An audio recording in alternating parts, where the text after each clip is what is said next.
Hi, this is William Ramsey. The following interview was taken with Juanita Broaddrick, a Bill Clinton sexual assault victim, on the Ed Opperman Report on June 11th, 2016. It's the Opperman Report. Join digital forensic investigator and PI Ed Opperman for an in-depth discussion of conspiracy theories, strategy of New World Order resistance, high-profile court cases in the news, and interviews with expert guests and authors on these topics and more. It's the Opperman Report. And now, here is investigator Ed Opperman. Hi, welcome to the Ed Opperman Report. My name is William Ramsey. I'm sitting in for Ed. Ed is out on the campaign trail for Bernie Sanders, and he asked me to sit in, so I gladly accepted. Tonight on the Ed Opperman Report, we have two special guests. In the first hour, we have Juanita Broaddrick, and in the second hour, it's Johnny Cerrucci. For the first hour, Juanita Broaddrick is going to talk about her experience with the Clinton family in Arkansas. She is an Arkansas resident, and I'd like to bring her online now. Juanita, are you there? Yes, I'm here. Hi, Juanita. Thank you very much for coming on the show. I really appreciate it. Well, thank you for having me. Great. Tell us a little bit about yourself, Juanita. Some people aren't familiar with your name or your story, so if you could just give a little detailed account about your background in Arkansas. Sure. I was a nursing home owner. I'm a registered nurse, and I built and owned my own nursing home and ran it for approximately 33 years. During this time is when I met Bill Clinton, when I first operated my home. Gotcha. And you grew up in Arkansas, is that correct? Yes, Born and raised in Van Buren, Arkansas. Van Buren, great. Okay. So, and you're still in Arkansas now, is that correct? I'm sorry? Are you still living in Arkansas? Yes, still in Van Buren. Okay, great. Thank you. And let's go back to the time that you met Bill Clinton. It was back in 1978, is that correct? Yes, it was. Okay. I was working in his gubernatorial campaign. I was one of the volunteers. And he was making a round in this area of nursing homes for his campaign. And he came to my nursing home, and he saw me wearing the Clinton button, and was very nice and came over to me, and I was trying to explain to him about the nursing home process on how patients are qualified under Medicaid, and just a lot of things that I wanted to talk to him about. And while he was there, he said, well, when you're in Little Rock again, I'm very interested in what you have to say about the nursing homes. And he said, I hope we can get together and talk. Okay. So approximately 3 weeks later is when my nurse and I went to Little Rock for a nursing home meeting. I see. And then you ran into him somewhere in Little Rock. Is that correct? Well, yes. He told me when I got to Little Rock to please call his headquarters. He had some special pins and buttons and things for the campaign. And he also wanted to sit down and talk to me about my ideas about how the reimbursement method was really poor at that time. Okay. And he just wanted to hear my ideas on a proper reimbursement method for nursing homes. So I called his campaign headquarters when we got there.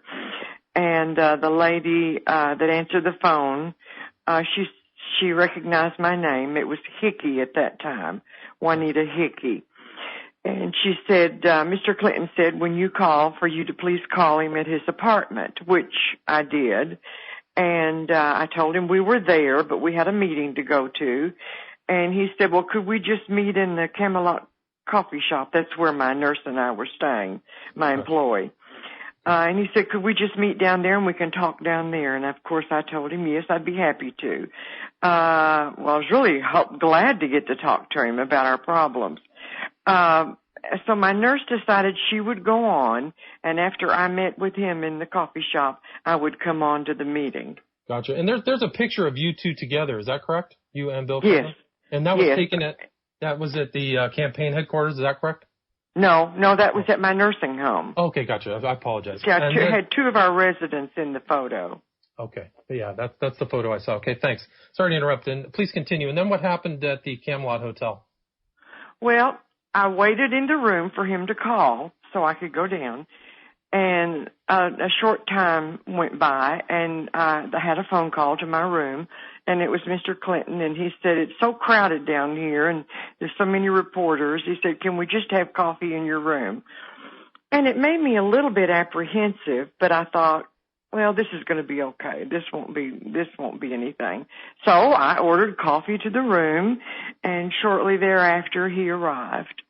And he came in, and I was pouring coffee for us, and we were standing over by the window, which looked down at the river, the Arkansas River. And he was explaining to me how there was an old building down there that was sort of in rubble. And he said that was an old jailhouse hundreds of years ago, and he was very interested in restoring it and all of this. And then he came over pointing it out, and he put his arm around my shoulder, and he pulled me to him, which I immediately pushed back on him. And things did not go well from there. Gotcha. Okay, well, yeah. Basically, you endured something horrible that unfortunately is common with women who are in close to Bill Clinton, and basically, my understanding is from your story is that he engaged in non-consensual sexual relationship. Is that correct? Oh, that's right. Okay. Yeah, there was nothing. And, for the longest time, I blame myself for allowing him to come to the room. I felt so naive. I felt stupid, and I felt used. And but it was the most horrible word happened. It was rape. Right. Yeah, I'm terribly sorry about that. And there was somebody with you who confirmed that he not only did that, but also caused some bodily injury. Is that correct? It was Miss Norma Rogers. Is that right? She saw that you had been harmed? Yes, when I didn't come back to the meeting, she came to the room at the first break and found me in a pretty horrible situation. My top lip was swollen probably 3 times the size it should be, and was bleeding from where he had bitten me. And I was devastated. And she immediately went and got ice, and we tried to doctor my lip the best that we could. And she packed up all of our stuff, and we left immediately for home. And didn't you, recalling the event, you said that Bill Clinton said to you better get some ice on that after. Oh, yeah, just very, very coldly. I was sitting there and crying. I was sitting on the edge of the bed, and I was just in a state of shock. And he calmly gathers himself and walks to the door, puts on his sunglasses, and just turns around very nonchalantly and says, you better get some ice on that. And then walks out the door. Gotcha. And I think I was reading about some other victims of Bill Clinton, and they had experienced an injury to the lip as well. I think there was one other woman who claimed that same kind of assault occurred. So it definitely corroborates what you're saying. Now, what happened after that horrible event? You still kind of ran into the Clintons again. Is that correct? Yeah, approximately 2 to 3 weeks later. It was a fundraiser, and I didn't think about it until the last minute. So I got 2 of my friends to accompany me up there early because I had some checks and some lists of people who were supposed to donate. And I really didn't know who I was supposed to give these to. So I went up. I got there approximately 20 minutes before it was going to start to hand over these items and then leave. I was just going to leave. I did not want to be there, when the Clintons got there. But I didn't make it out in time. They got back from the airport early. And just before they got there, or just as they got there, the man who had driven them from the airport, his name was Charles Watts. He was a local pharmacist, and he was the designated driver from the airport to Dr. Criswell's home where the event was being held. And he came over to me, and Chuck was his name. He wasn't aware of what had happened to me, and he was very happily saying, well, the whole topic of the conversation all the way from the airport was about you, and them asking me questions about you and talking about you. And then right when he got that out of his mouth, I see the Clintons coming through the kitchen. See. And somebody in the kitchen is pointing to me for Hillary to know where I am, I guess. And so she starts directly for me, and Bill Clinton goes the opposite direction. And she comes straight to me and starts to profusely thank me for working in his campaign and saying, we just appreciate everything you do for Bill's campaign. And I was just going to turn and leave, and walk away. And that's when she grabbed onto my arm and my hand, and she pulled me close to her, and she said, do you understand everything you do?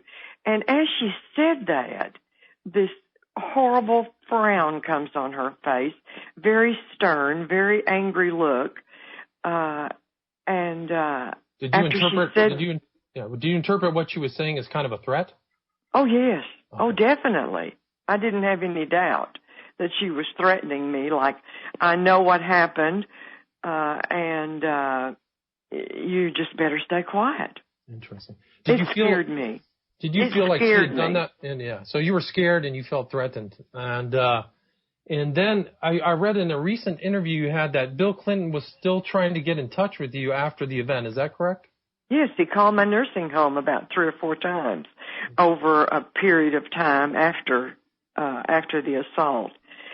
And the first 2 or 3 times, my assistant would come to me and she said, it's Bill Clinton on the phone. And I said, well, would you please tell him I'm busy? And that was they knew that the top 3 people knew that I did not want to talk to him. And so they would tell him that I was busy. But I had the misfortune of the 3rd or 4th or 5th time, whatever it was, of answering the phone myself, and it was him. And he said something to the effect, hello, this is Bill Clinton or Bill or whatever, and said, when are you coming back to Little Rock? When are you coming back to Little Rock? Like that was a usual occurrence or something. And I just hung up. Did you feel in your kind of that experience with the Clintons that this is a kind of a phenomenon that or a series of actions that they had done before? Or did you feel like you were, this was the first time they had done something like that? I didn't know what to think. Gotcha. I just didn't know what to think. I was caught up in my own denial of what had happened, and also I blamed myself for letting him come to the room. I thought this is just something I have to accept. I was stupid for letting him come to my room, and this is just something that I just have to go on with my life. Gotcha. Yeah, reading about that, it kind of reminded me of the Cosby case with all these women who had undergone these things and felt the same kind of emotions that you felt, you feel stupid. You feel like I'm the one that let him come to my room. And the mentality back then was so different than it is now. And can you talk about that a little bit? Like what was the feeling of these kind of assaults kind of in that culture? It's almost 5 years ago. The man was believed so much more than the woman was. It's like the woman egged it on, or it's the woman's fault. And if it happens to you, then you just better be quiet. Right. I went through a real hard time after that. I couldn't even allow men to come to my office. I had a procedure that if a salesman needed to talk to me about something, they were to call me to the nurse's desk, to the main counter, and I would come out there and see them. But to be alone with somebody that I didn't know it was frightful.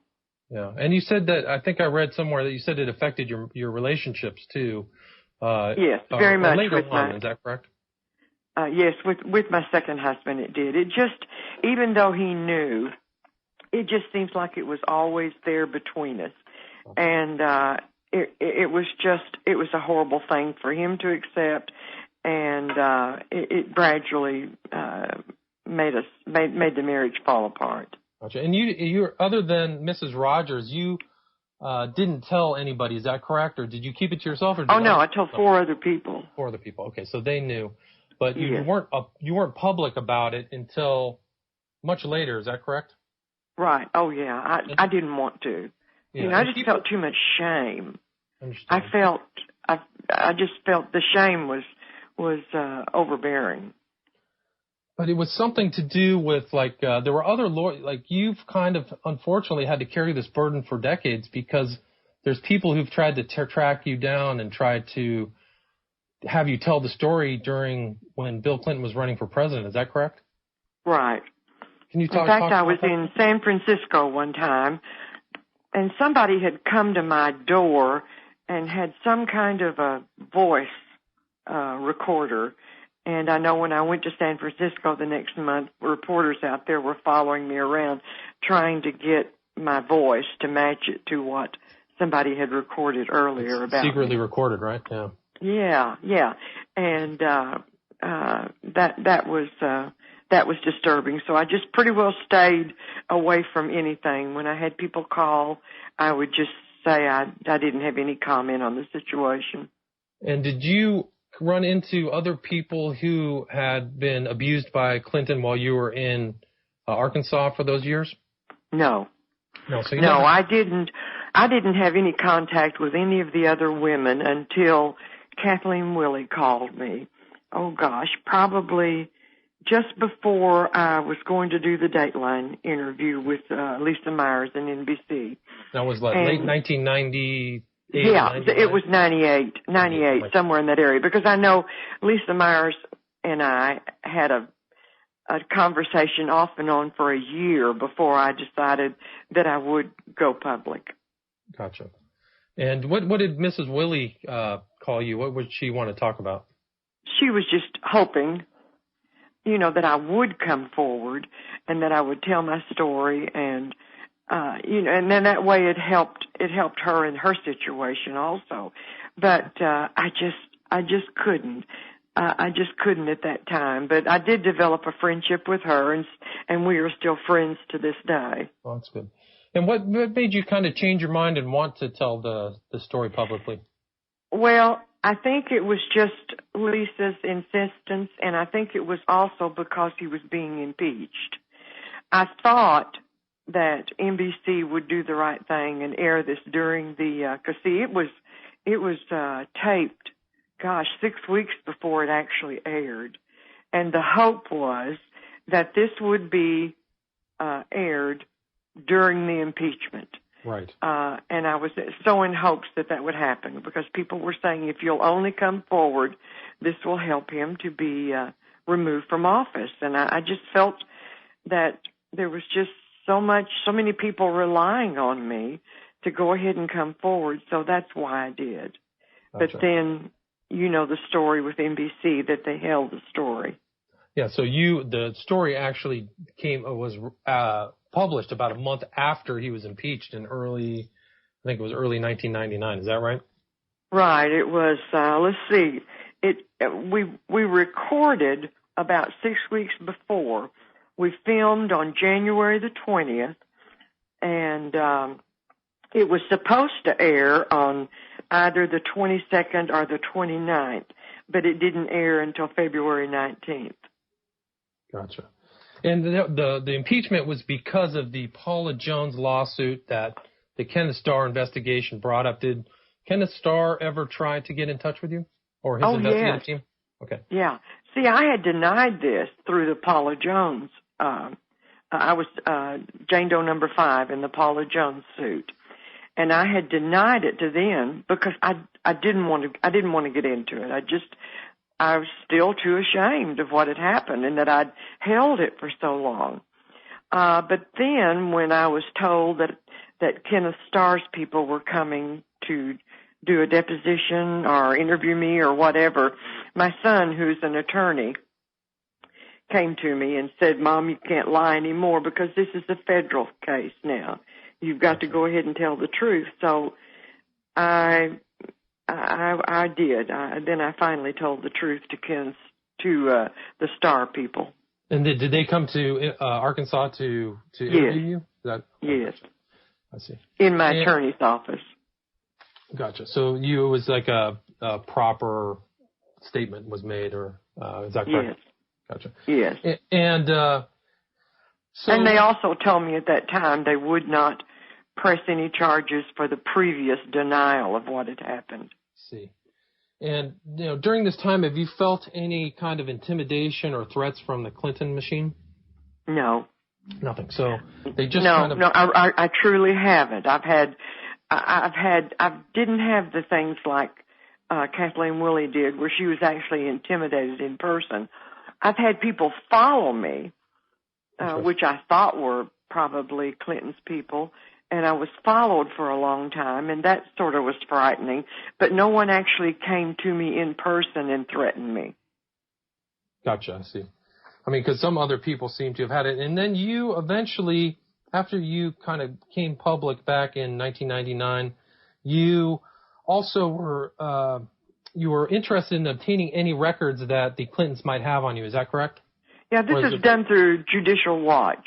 Okay. I was audited by the IRS, which was very sudden, and I just was very shocked. But, of course, it was during while all this was going on.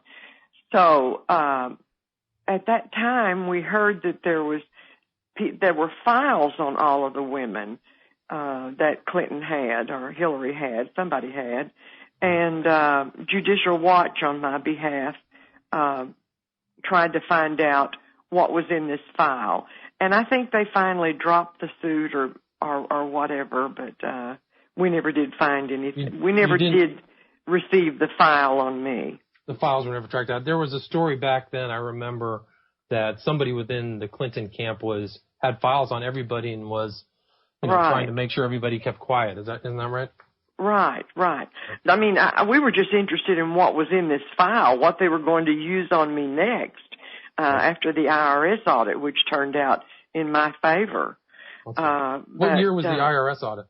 Oh, gosh, I want to say early 2000, maybe late 99. Gotcha. So it's still I can't remember. Under the Clintons were still in power until what? Yes. So you think it was politically motivated, correct? Oh, yes. Oh, yeah, I have no doubt. Yeah, and there were other people, too, who during that time... And they went about it in a way that I was a subchapter S corporation. So even though they were auditing my nursing home, that meant they could follow through and audit me personally in a subchapter S. And how long did that process take to finally? Oh, my gosh. They went through everything at my nursing home. We had files and records pulled out for weeks. So a team basically showed up to go through everything, is that correct? Yeah, to go through everything at my nursing home. But they found nothing. I had to pay nothing. It was just closed out.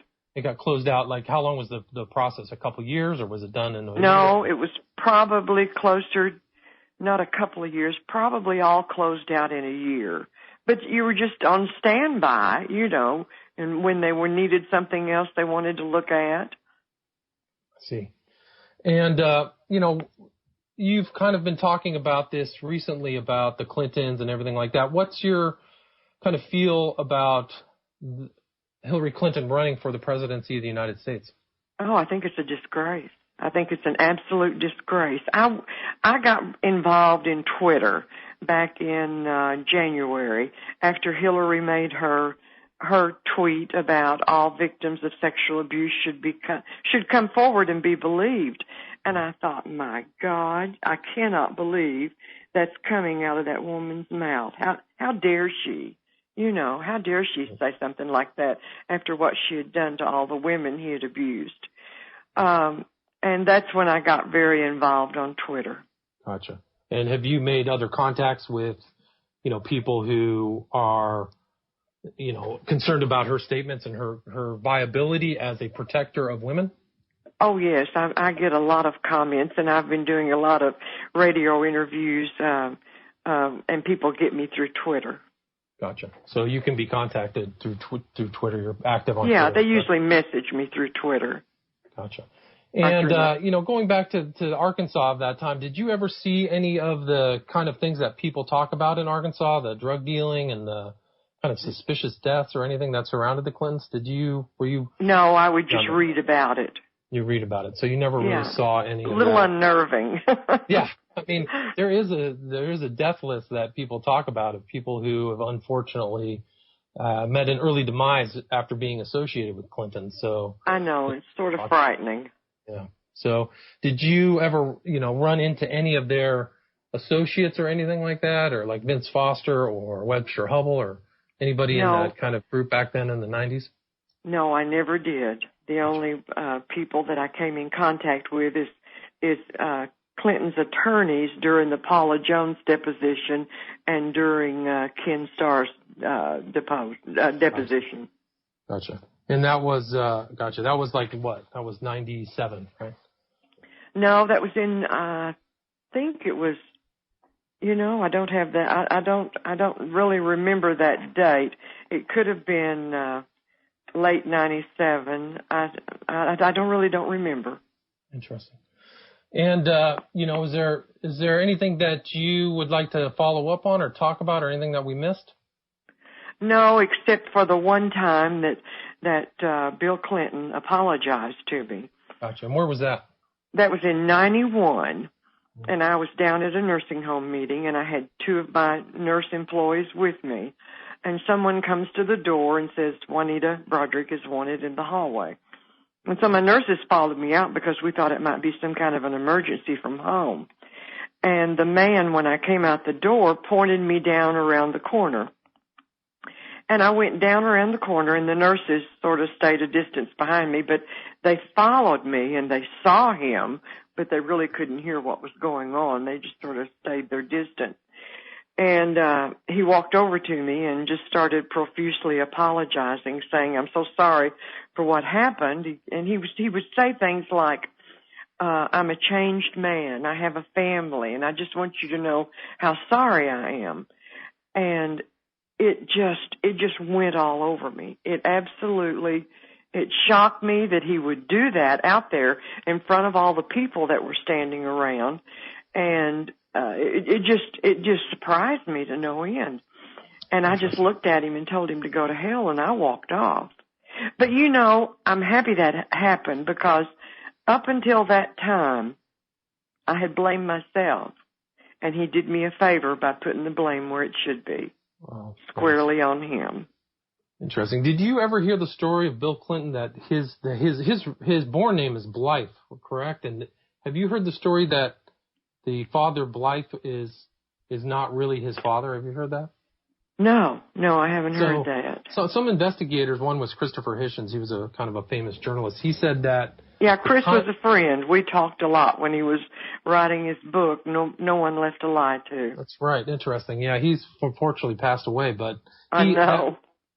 Some people have considered his book to be the best book about the Clintons.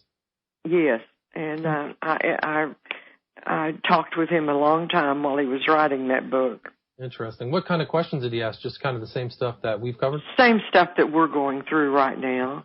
Did he reference you in his book? Yes, uh-huh. Oh, interesting. Well, he was one of the people, the timing of the Blythe parentage isn't right. He was in Europe 9 months before Bill Clinton was born. So it's very suspect that he could actually be Bill Clinton's father. Oh, my gosh. Yeah. So I did not know that. Yeah, some people think that his mother actually just chose this guy who had died before in a car accident before Clinton was born as a ruse to cover up the real parentage. So, which nobody knows. And his mother, Virginia Kelly, was kind of a hellraiser, is my understanding. She was in bars and stuff like that. Do you ever have any contact with his Bill's family or brother or anything like that?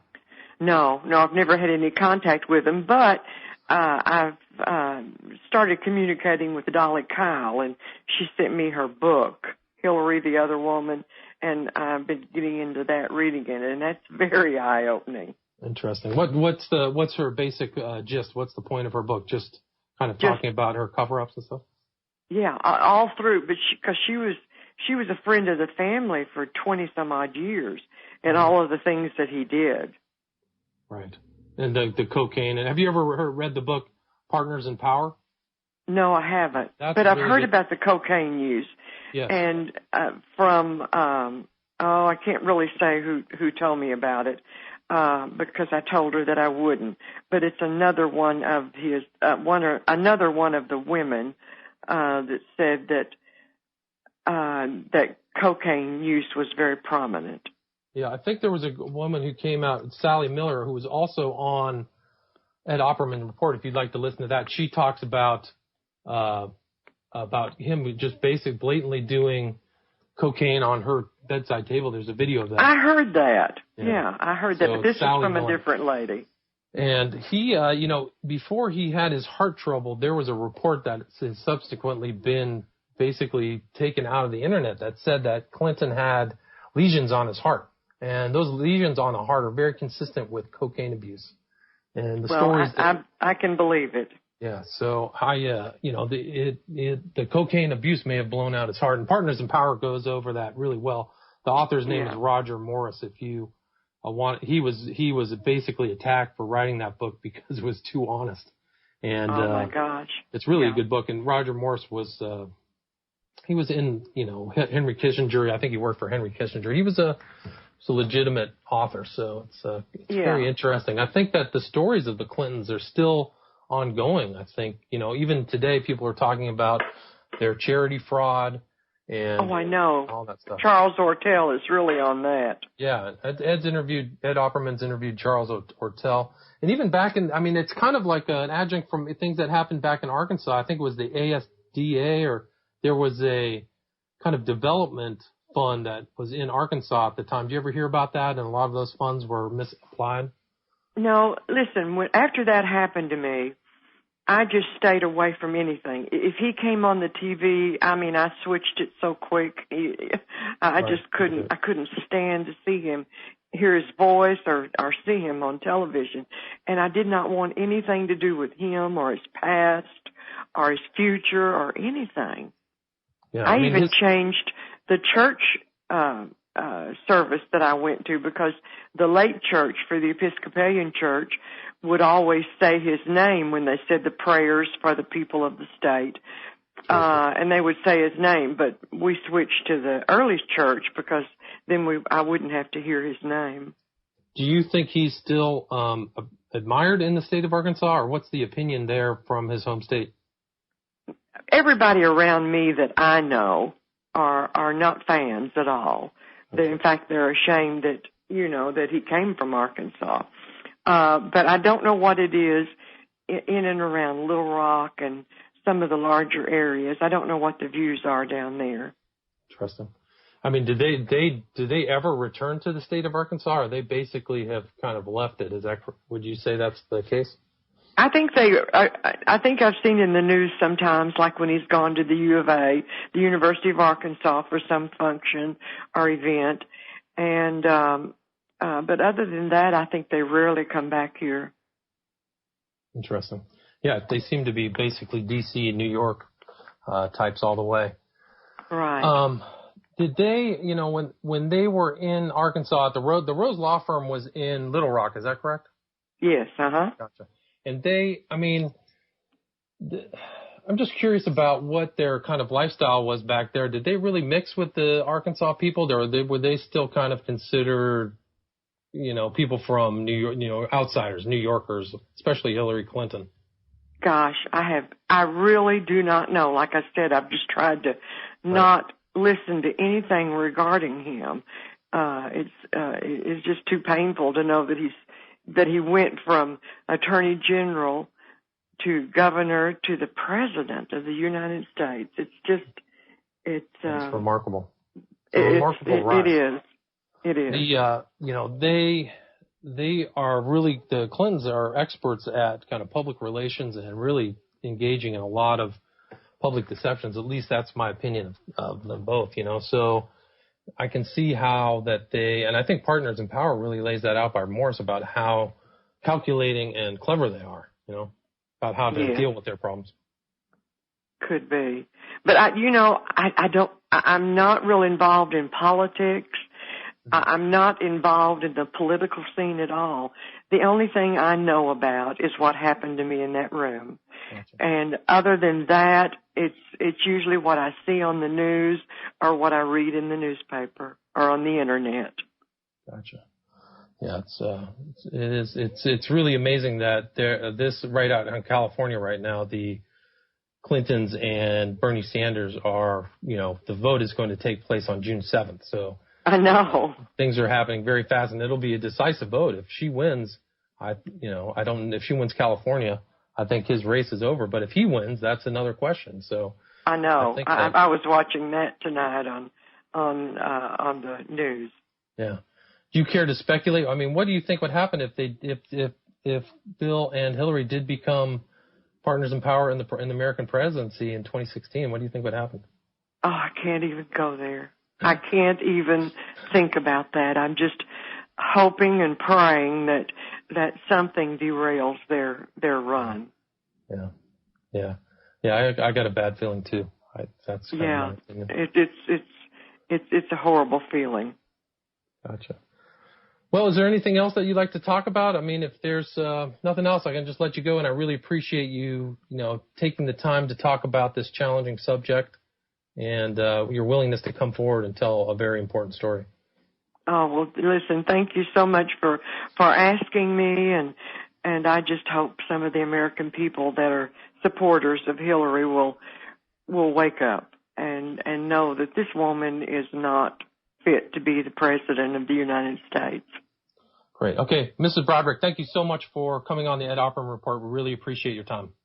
Hey, thank you so much for calling. Okay, take care. Please share this video and subscribe to the channel. Thank you.